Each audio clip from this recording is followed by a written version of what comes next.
BJP राज्य कार्यालय विरोध करिसेंते। राज्य कार्यालय आगरे करिसेंती प्रबल हंगामा। बीजेपी राज्य सभापति मनमोहन सामल आश्वासना देबा परे मध्य हिमांशु साहूଙ୍କ समर्थक निज जिद रे अटल। जे पर्यंत धर्मशाला विधानसभा आसन बीजेपी प्रार्थी परिवर्तन करिनाहांती से पर्यंत बीजेपी राज्य कार्यालय विरोध जारी रहिबो बोली हिमांशु साहूଙ୍କ समर्थक धमक दैछन्ते। सेबे मनमोहन सामल कहिसेंती एने हिमांशु साहूଙ୍କ सहित बीजेपी राज्य निर्वाचन प्रभारी विजय पाल सिंह तोमार एवं राज्य नेतृवृंद आलोचना करिसेंती। ए बाबदरे बीजेपीर केंद्रीय नेतृत्व को फोन माध्यम अवगत करा जायछि।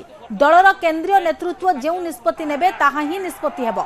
तेबे मनमोहन को आश्वासना परे मध्य हिमांशुଙ୍କ समर्थक बीजेपी राज्य कार्यालय रे धारणा रे बसिछंती।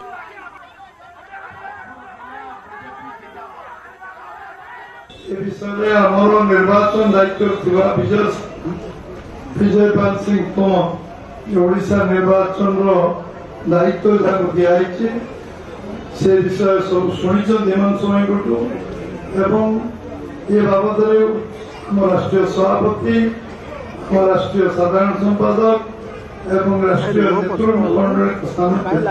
ये विषय को अवगत कर